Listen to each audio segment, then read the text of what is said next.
এই 1 ঘন্টা আপনাদের সঙ্গে আছে আমি খালেদ মহিউদ্দিন। সবশেষে খবর, আলোচনা আর বিশ্লেষণ নিয়ে থাকছে নুসরাত হক আর খেলাধুলার খবর জানাবো আমি সাইদ সাদ। তবে আগেই জানিয়ে দিচ্ছি শিরোনাম।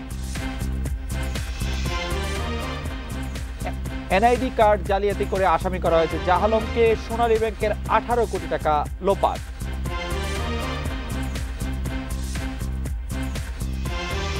বুড়িগঙ্গা তীর দখল করা অর্ধশতাধিক স্থাপনা উচ্ছেদ, ধর্মীয় প্রতিষ্ঠান নিয়ে বিপাকে কর্তৃপক্ষ।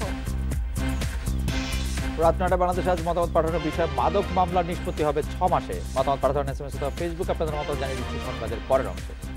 জাহালমের জাতীয় পরিচয়পত্র জালিয়াতি করে সোনালী ব্যাংকে হিসাব করেন আবু সালেক। সেই ব্যাংক হিসাব থেকে কোটি টাকা লোপাটের তদন্তে ফেঁসে যায় জাহালম। সোনালী ব্যাংক কর্তৃপক্ষ ওই সময় জাহালমকে আবু সালেক হিসেবে চিহ্নিত করে বলে জানিয়েছে দুর্নীতি দমন কমিশন দুদক। এ বিষয়ে গঠিত তদন্ত কমিটির অনুসন্ধান শেষে পুরো বিষয় আরও পরিষ্কার হবে বলে মনে করছে কমিশন। সোনালী ব্যাংকের মিরপুর শাখায় 2010 সালে বিভিন্ন নামে 4টি অ্যাকাউন্ট খোলে আবু সালেক, যার মধ্যে একটি অ্যাকাউন্টে সালেক নিজের ছবি ব্যবহার করলেও জাহালমের জালিয়াতি করে। পরবর্তীতে ব্যাংকের বেয়ারার মইনুল হক সহ 9 সদস্যের জালিয়াতি চক্রের সাহায্যে ব্যাংক থেকে আত্মসাৎ করে 18 কোটি টাকা।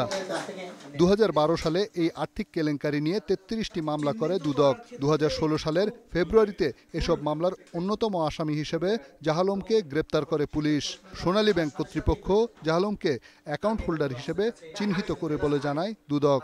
তার ছবিটা সঠিক ছিল, কিন্তু ভোটার আইডি কার্ডে হচ্ছে আপনার ঠিকানাটা পরিবর্তন হয় ভোটার আইডি কার্ডে।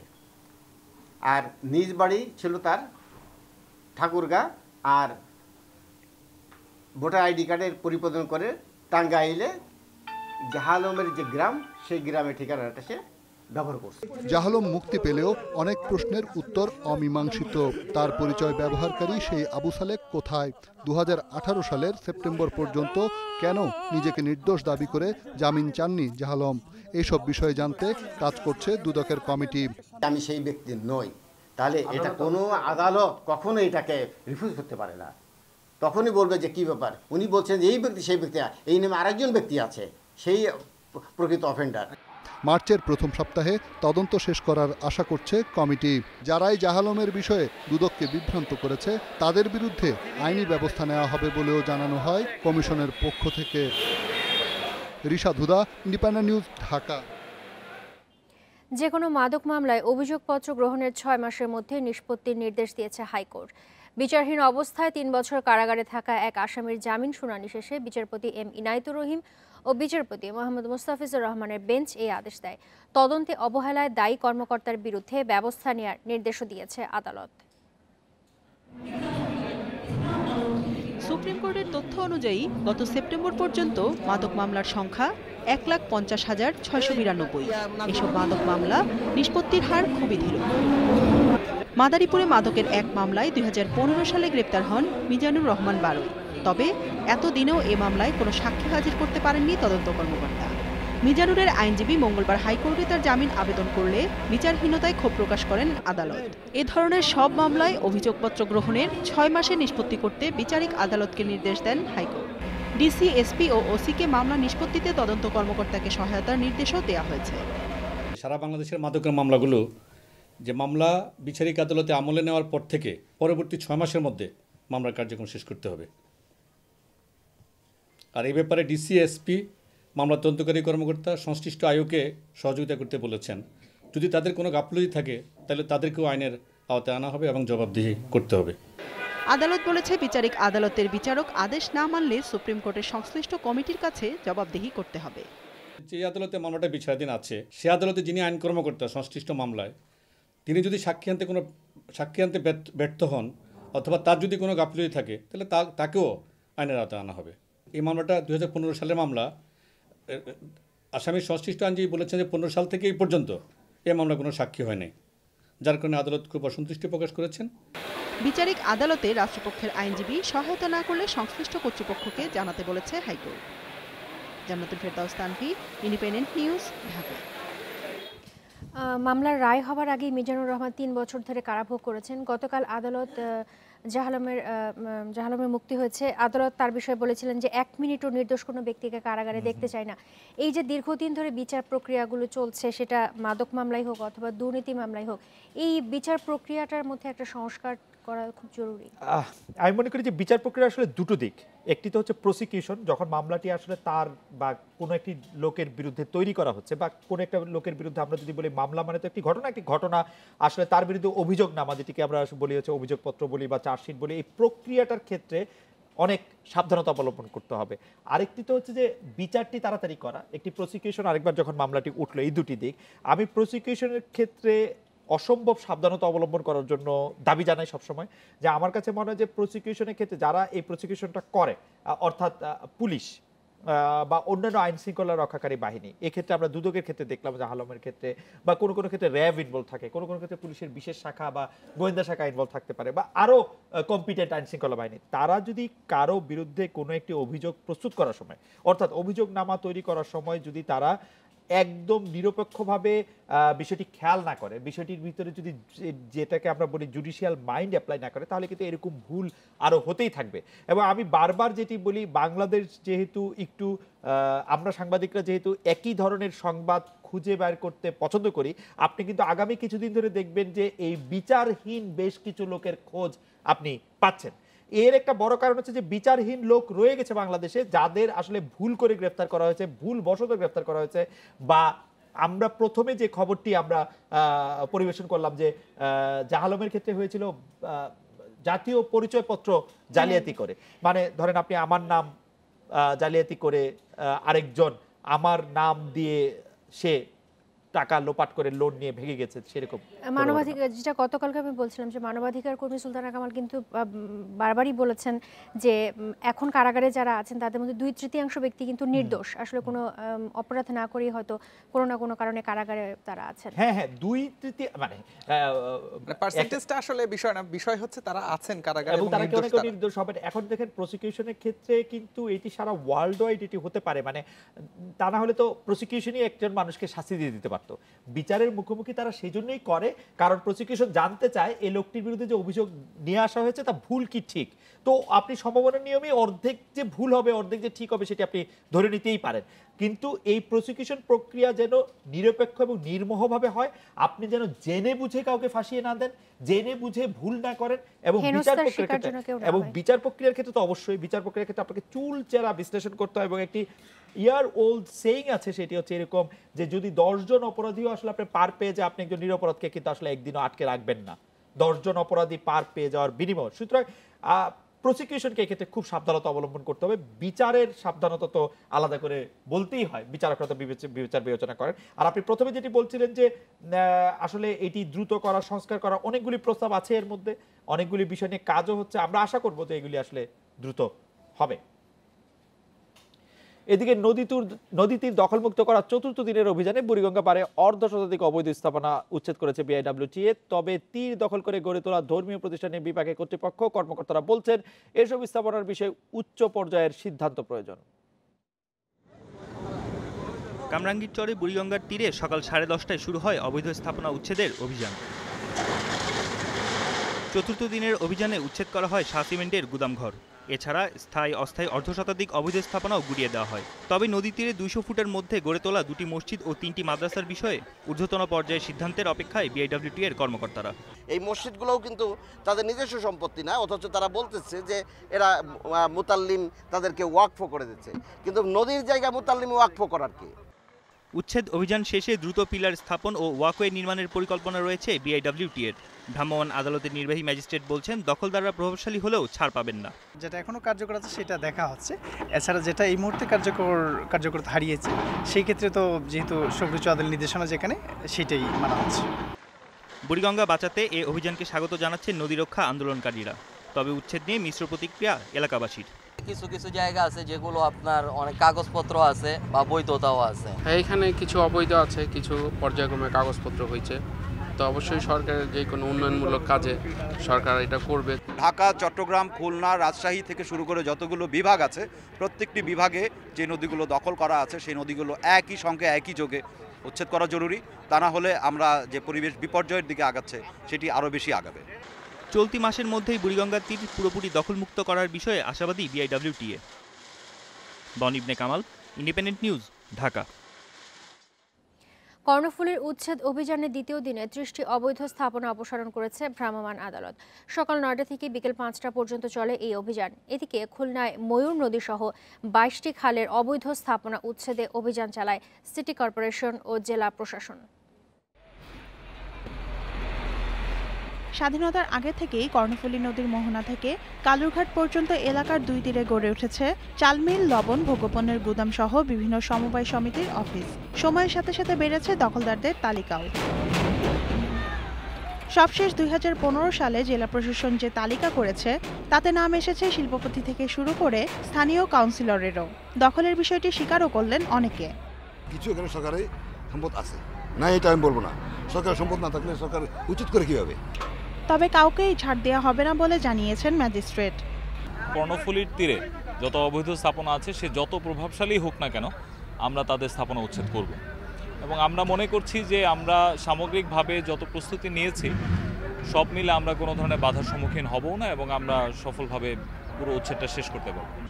এদিকে মঙ্গলবার বেলা ১১টায় খুলনার ময়ূর নদীর গল্লামারী এলাকায় ২২টি খালের অবৈধ স্থাপনা উচ্ছেদে অভিযান চালায় প্রশাসন।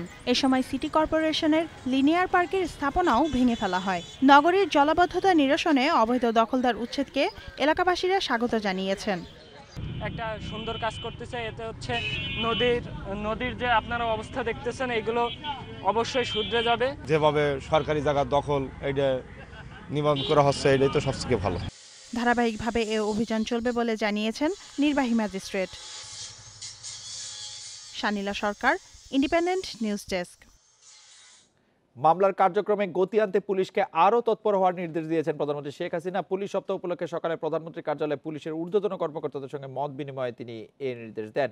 গাফিলতি দূর করে দ্রুত মামলার বিচারে সহায়তার জন্য পুলিশের মনিটরিং টিম গঠনের সুপারিশ করেন প্রধানমন্ত্রী। পুলিশের কার্যক্রম পর্যালোচনা এবং আগামীর কর্মপরিকল্পনা নেওয়া ও তা বাস্তবায়ন নিয়ে পুলিশ সপ্তাহের দ্বিতীয় দিনে পুলিশের ঊর্ধ্বতন কর্মকর্তাদের সঙ্গে মতবিনিময় করেন প্রধানমন্ত্রী শেখ হাসিনা। কোনো অসাধ্য পরিবেশ আসলে কিভাবে সেটা দমন করতে হবে। পুলিশ কর্মকর্তাদের উদ্দেশ্যে দেওয়া বক্তব্যে বাহিনীর উন্নয়নে সরকারের পদক্ষেপ তুলে মামলার তদন্ত ও বিচার কার্যক্রমের গতি বাড়াতে দিক নির্দেশনা দেন প্রধানমন্ত্রী। মামলা যারা পরিচালনা করেন সেখানেও কিন্তু ঘাটতি আছে। আর শুধু মামলা একটা করা হওয়ার পর সেই মামলার উপরে নজরদারি করা, মামলাটা যাতে সঠিকভাবে তাড়াতাড়ি পরিচালিত হয় তার জন্য বোধহয় আপনাদের একটা বিশেষ উদ্যোগ নেওয়া উচিত। যে আপনাদের পক্ষ থেকে একটা টিমই থাকা উচিত যে আপনারা যে মামলাগুলি করলেন সেই মামলার ভাগ্যগুলি কি হলো, সেগুলি মামলাগুলি চললো কি না। কারণ অনেক সময় দেখা যায় যে এফআইআর করে ফেলে রাখা হয়েছে, সেগুলিকে চার্জশিট দেওয়া, অভিযোগ করা, সাক্ষী নিয়ে আসা, সে মামলাগুলি করা, সেটা কিন্তু করা হচ্ছে না ঠিকমতো। জঙ্গি নিয়ন্ত্রণে পুলিশের সফলতার প্রশংসা করে প্রধানমন্ত্রী বলেন, জঙ্গি বিরোধী অভিযান অব্যাহত রাখতে হবে। সন্ত্রাস ও জঙ্গি মোকাবেলায় প্রশিক্ষণ ও গোয়েন্দা নজরদারি বাড়ানোর তাগিদ দেন প্রধানমন্ত্রী। পাশাপাশি সাইবার অপরাধ আইন নিয়ে বিভিন্ন মহলের শঙ্কা নাকচ করেন সরকার প্রধান। সাইবার ক্রাইম নিয়ন্ত্রণের আইনও করে দিয়েছে, যেটা নিয়ে বেশ হইচই, অনেকেই সেটার বিরুদ্ধে কথা বলে, কিন্তু বাস্তব কথা হলো যে এই আইনটা একান্তভাবে করা হয়েছে এই কারণে যে মানুষের নিরাপত্তা দেওয়ার জন্য। যারা নিরীহ সাধারণ জনগোষ্ঠী তাদের যে মানবাধিকার রয়েছে সেটা সংরক্ষিত করবার জন্যই এই আইনটা আমরা করেছি। পুলিশ বাহিনীর আধুনিকায়নে সব ধরনের উদ্যোগ নেওয়ার আশ্বাস দেন প্রধানমন্ত্রী শেখ হাসিনা। তাদের ট্রেনিংটাও ঠিক সেইভাবে হওয়া উচিত। অনিমেষ কর, ইন্ডিপেন্ডেন্ট নিউজ, ঢাকা। এক ছাদের নিচে দেশের ফুটবল সংগঠকেরা ফুটবলের উন্নয়নে বিভাগীয় ফুটবল অ্যাসোসিয়েশন বা ডিএফএ কে ঢেলে সাজানোর পরিকল্পনা বাফুফের। সে লক্ষ্যে যুব ও ক্রীড়া প্রতিমন্ত্রীর সাথে বিশেষ সভায় বসেছে বাফুফে। সভায় সংগঠকদের অভিযোগ ও মতামত শুনেছেন প্রতিমন্ত্রী। আশ্বাস দিয়েছেন বিশেষ বরাদ্দ, মাঠ ও কার্যালয়ের। নির্বাচনের আগে মেয়াদের শেষ বছরের পরিকল্পনা নিয়ে তোড়জোড়। প্রাথমিক লড়াই বরাদ্দের জন্য, তবে দীর্ঘমেয়াদে যোগ নির্বাচনী সমীকরণে। পরিস্থিতির কারণে বিষয়টি দাঁড়িয়েছে নির্বাচনী প্রচারণার মতো। যুব ও ক্রীড়া মন্ত্রণালয়কে দেয়া বাফুফের প্রস্তাবনায় গুরুত্ব পেয়েছে অবকাঠামো। বরাবরের মতো উপেক্ষিত থেকেছে তৃণমূল। প্রতিটি জেলা ও বিভাগীয় ফুটবল অ্যাসোসিয়েশন ডিএফএ কে 12 লাখ টাকা, একটি মাঠ ও একটি কার্যালয় তৈরি করে দেওয়ার প্রস্তাব দেওয়া হয়েছে। প্রথমে চেয়েছি আমরা একটা ফাইন্যান্সিয়াল অ্যাসিস্ট্যান্ট যেন ডিএফএকে দেওয়া হয়। সেকেন্ড চেয়েছি একটা অফিস ডিএফএর জন্য, আর থার্ড ছিল যেন মাঠ বছরে 6 মাস অ্যালোকেট করা যায়। আমরা অবশ্যই আমাদের পক্ষ থেকে একটি চিঠি আমরা জানাবো, ডিএসএকে বলবো, যাতে করে একটা নির্দিষ্ট সময় যখন তারা কোনো লিগ আয়োজন করবে বা কোনো ধরনের টুর্নামেন্ট আয়োজন করবে, তাদেরকে যেন সেই সময়টুকু এই আমাদের ডিএফএকে বরাদ্দ দেওয়া হয়। তবে প্রস্তাবনা তৈরির প্রক্রিয়ায় সম্পৃক্ত করা হয়নি ডিএফএকে, বলছেন সংগঠকেরা। ডিএফএ সংগঠকদের সাথে নিয়ে নিয়মিত সভা আয়োজন না করার অভিযোগ অনেকে বুঝে পাননি পুরনো বরাদ্দের টাকা।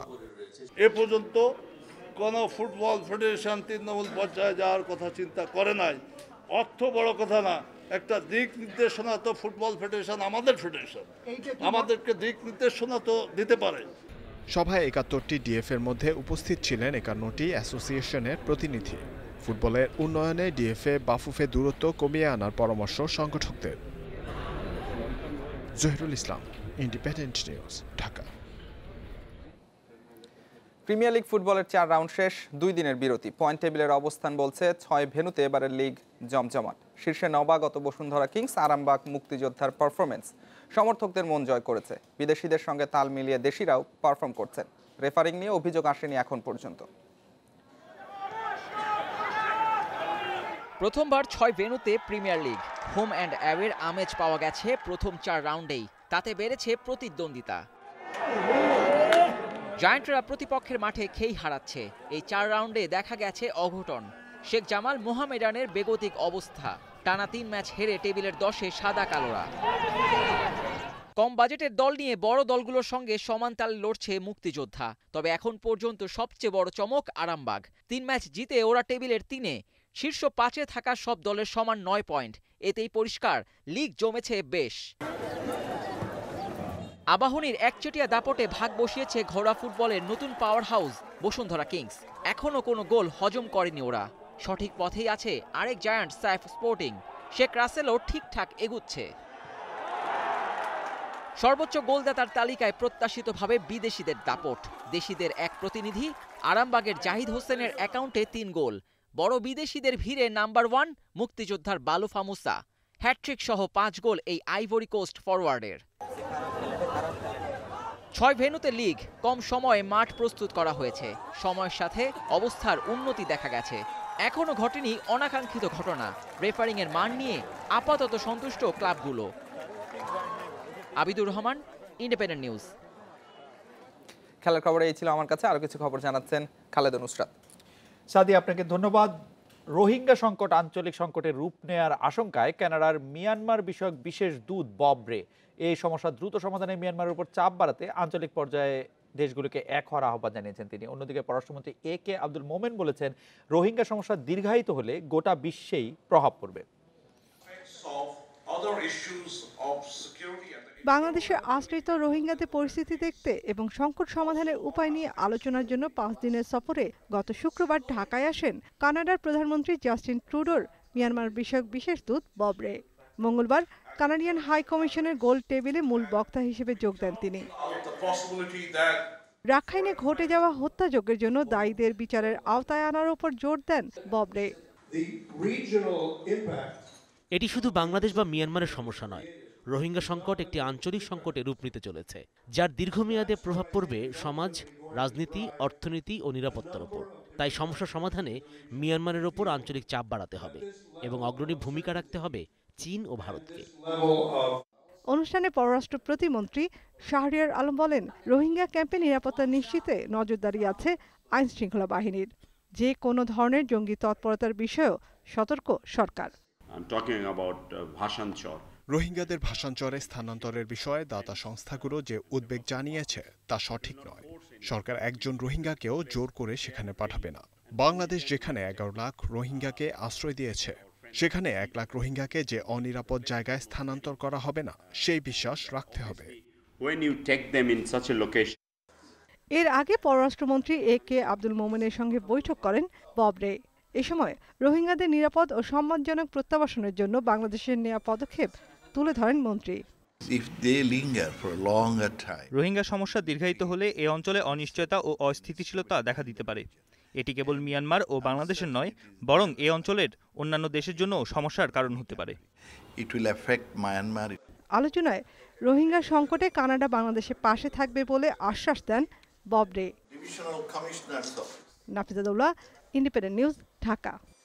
রাজধানীর উত্তরায় স্কুলে যাওয়ার পথে মাইক্রোবাস চাপায় প্রাণ হারিয়েছে পঞ্চম শ্রেণীর শিক্ষার্থী তাহসিনা সূচি। উত্তর 18 নম্বর সেক্টরে মঙ্গলবার সকালে দুর্ঘটনা ঘটে। মেয়েটির বাবা ইত্তেফাকের সহকারী সম্পাদক ফাইজুল ইসলাম জানান, এই ঘটনায় মামলা হয়েছে। পুলিশ মাইক্রোবাসটি আটক করলেও পালিয়েছেন চালক। এই কান্নার কোনো সান্ত্বনা হয় না। সন্তানহারা মায়ের হাহাকার যেন চোখের জলের বাঁধ ভেঙে দিচ্ছে। আমার হাতে ছিল ছেলে, কিন্তু ও বলছে বাবা আমি তো এটা ফাঁকা রাস্তা তো পার হতে পারবো বলে বাবা হাত ছেড়েছে, কিন্তু গাড়ি অনেক দূরে ছিল, গাড়িটা এত স্পিডে ছিল আর সে পালানোর চেষ্টা করার পরে উপরে ঢলে দিয়ে যায়। বাবার হাত ধরে রাস্তা পার হচ্ছিল মেয়েটি, যাবে স্কুলে। দ্রুতগতির একটি মাইক্রোবাস ধাক্কা দিল শিশুটিকে। এরপরই সব শেষ। এই প্ল্যানটাই একটা ভুল সিদ্ধান্ত। ফাইজা তাহসিনা সূচি মাইলস্টোন স্কুলের দিয়াবাড়ি শাখার পঞ্চম শ্রেণীর ছাত্রী। সকালে পরীক্ষা দিতে গিয়ে ঘরে ফিরল লাশ হয়ে। আমি মেয়েকে বললাম যে বাবা গাড়ি আসতেছে, গাড়ি বলছে, ও থেমে গেছে। থেমে দিয়ে আমার দিকে খালি একটু মুখ ফিরাইছে আর এমনি বাড়ি খেয়ে পড়ে গেছে। পড়ার পরে যদি ব্রেকটা কুই থাকতো তাহলে আমার মেয়েটা বেঁচে থাকতে পারতো, কিন্তু এটা কয়েক গজ গুয়ে আবার নিয়ে গেছে এই করে। স্বজনরা একে দুর্ঘটনা মানতে নারাজ। এই ঘটনাকে হত্যা দাবি করে এর বিচার চেয়েছেন তারা। ব্রেক আছে ওখানে চল তারা থাকে, আমি তো দৌড়তে তাকে উঠানোর জন্য গেছি, তাহলে আমি উঠাতে পারি, হয়তো অ্যাক্সিডেন্ট করছে, হাত পা ভাঙতে পারে, কিন্তু মারা যায় নাই।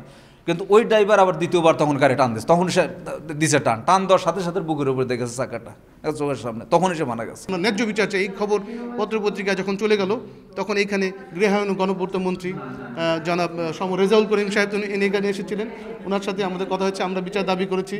মাইক্রোবাসটি আটক করেছে পুলিশ, তবে চালক পালিয়েছে।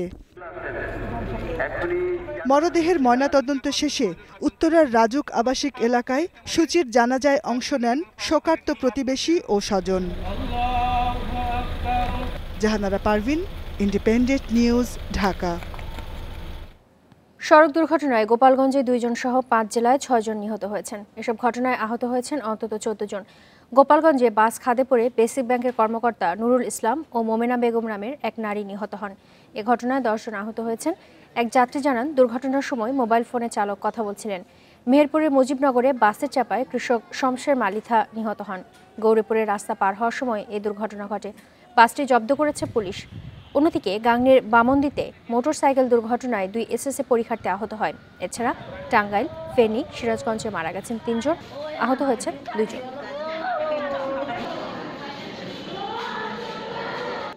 গাইবান্ধায় প্লাস্টিকে তৈরি বলে সন্দেহ করা চাল পরীক্ষায় এমন কোনো প্রমাণ মেলেনি। প্রাথমিক অনুসন্ধানের বিষয়টি সত্যতা পাওয়া যায়নি বলে জানিয়েছেন সরকারি কর্মকর্তারা। তবে আরও পরীক্ষা নিরীক্ষার জন্য সেই চাল সোমবার ঢাকায় আনা হয়েছে। গত রোববার গাইবান্ধা শহরের নতুন বাজার এলাকা থেকে 65 টাকা দরে 6 কেজি চাল কেনেন আলী হায়দার রনি নামে এক ব্যক্তি। ভাত রান্নার পর স্বাদ স্বাভাবিক মনে না হয় সেই চাল নিয়ে সন্দেহ হয় তার। এক পর্যায়ে এই চাল পাত্রে ঢেলে চুলায় বসালে তা পুড়ে ও গলে যায়। পরে রাতে একই চালের রান্না করা ভাত খেয়ে তার পেটে সমস্যা হয় বলেও অভিযোগ করেন তিনি।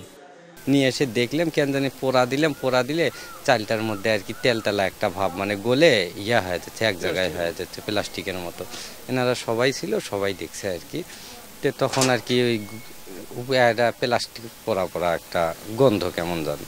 পরে এই অভিযোগ থানা হয়ে জাতীয় ভোক্তা অধিকার সংরক্ষণ অধিদপ্তরে এলে সেই চাল জব্দ করেন প্রশাসনিক কর্মকর্তারা। জব্দ করা হলেও প্রাথমিক অনুসন্ধানে সাধারণ চালের মতোই মনে করা হয় সেই চালকে। যতটুকু বিষয় নিয়ে আমাদের কাজ ছিল যে আপনার একটা কিছু চাউল পরিমাণ নিয়ে যে এই চাউলটা হয়তো প্লাস্টিক বা কৃত্রিমভাবে প্রস্তুত হতে পারে, আমরা সেই পরিমাণ চাউল আমাদের নিজেদের আয়ত্তে রেখেছি বা ওখান থেকে কিছু পরিমাণ চাউল ল্যাব টেস্টে পাঠাচ্ছি। ফলাফল আসলে আমরা আসলে যথাযথ উত্তর দিতে পারবো বলে। এদিকে এই চালের বিষয়ে অনুসন্ধান শুরু করেছে কৃষি সম্প্রসারণ অধিদপ্তর ও কৃষি বিপণন কর্মকর্তাদের পাশাপাশি সরকারের বিভিন্ন সংস্থা। এই চাল প্লাস্টিকের নয় বলেও তারা প্রাথমিকভাবে ধারণা করছেন। মানুষের দৃষ্টিনন্দন হওয়ার জন্য অনেক সময় এখানে চালে মোম পালিশ করা হয়, অনেক সময় অ্যারাউট দেওয়া হয়, দিয়ে চালের চাকচিক্য বাড়ে, কিন্তু প্লাস্টিকের চাল এটা আমার কাছে সত্যি বলে মনে হয় না, এর কোনো প্রমাণও নাই। দিনাজপুরের ওই প্রতিষ্ঠানের চাল দীর্ঘ সময় ধরে বিক্রি করছেন ব্যবসায়ী দেয়ান রোবান। তিনি জানান, একই চাল যারা নিয়েছেন তারা কোনো অভিযোগ করেননি। এর আগে বেচছি, কোনো ক্যালেম নাই, চাল ব্যবসায়ী রাখছি, এর আগেও বেচছি, ওই বাত একটু নরম হয় ওইটাই ক্যালেম আসে। এই রম তো গুজব আর ছড়া নাই, অনেক নিয়ে গেছে কেছেন এই কইছে বাত প্লাস্টিকের চাল করি, চাল বাজারে দেখলাম, চাল তো একবারে গ্যারান্টি। এই চাল নিয়ে আতঙ্কিত না হতে সাধারণ মানুষের প্রতি আহ্বান জানিয়েছেন জেলা প্রশাসক। এটা দিয়ে বিভ্রান্ত হওয়ার কিছু না, আপনারা নর্মালি এটা খেতে পারবেন, অন্য কিছু করা যাবে। চালটা আসলে যেটা দেখতে পাচ্ছি এটা নাজিরশাহী চাল এবং এটা ব্র্যান্ডের চাল। Hasibur Rahman, independent news, Gaibandha. আজকের মতামত পাঠানোর বিষয় ছিল মাদক মামলা নিষ্পত্তি হবে 6 মাসে। এবারে জানিয়ে দিব এই বিষয়ে পাঠানো কিছু মতামত। মাদকের বিরুদ্ধে জিরো টলারেন্স প্রদর্শন করতে হবে মনে করছেন আসাদ। রুবেল বলেছেন, যারা মাদকের ব্যবসায় জড়িত তাদের দ্রুত নির্মূল করতে হবে। মহসিনের মত, যেসব অঞ্চলে মাদক ব্যবহার বেশি সেখানে সেনা অভিযান চালানো উচিত। ডালিয়া বলেছেন, দেশ থেকে মাদক দূর করতে না পারলে তরুণ সমাজ হুমকির মুখে পড়বে। রবিউল বলেছেন, আগামী প্রজন্মের জন্য হলেও মাদকের বিরুদ্ধে রুখে দাঁড়াতে হবে। আশা বলছেন, আশা করি এবার দেশ থেকে মাদক দূর হবে। শুভ্রদেবের মতে হাইকোর্টের এমন নির্দেশকে সাধুবাদ জানিয়েছেন শুভ্রদেব। মাদকের ব্যাপারে কাউকে প্রশ্রয় যাতে দেয়া না হয় সেই দাবি শরীফের। শফিক বলেছেন, সরকারি লোক জড়িত থাকলে তাদেরও আইনের আওতায় আনা দরকার। দর্শকরা বিভিন্ন ধরনের মতামত পাঠিয়েছেন, ধন্যবাদ তাদের পাঠানো মতামতের জন্য। ছিল রাত 9টায় বাংলাদেশ আয়োজনে। আমরা এতক্ষণ সাথে থাকার জন্য ধন্যবাদ সবাইকে।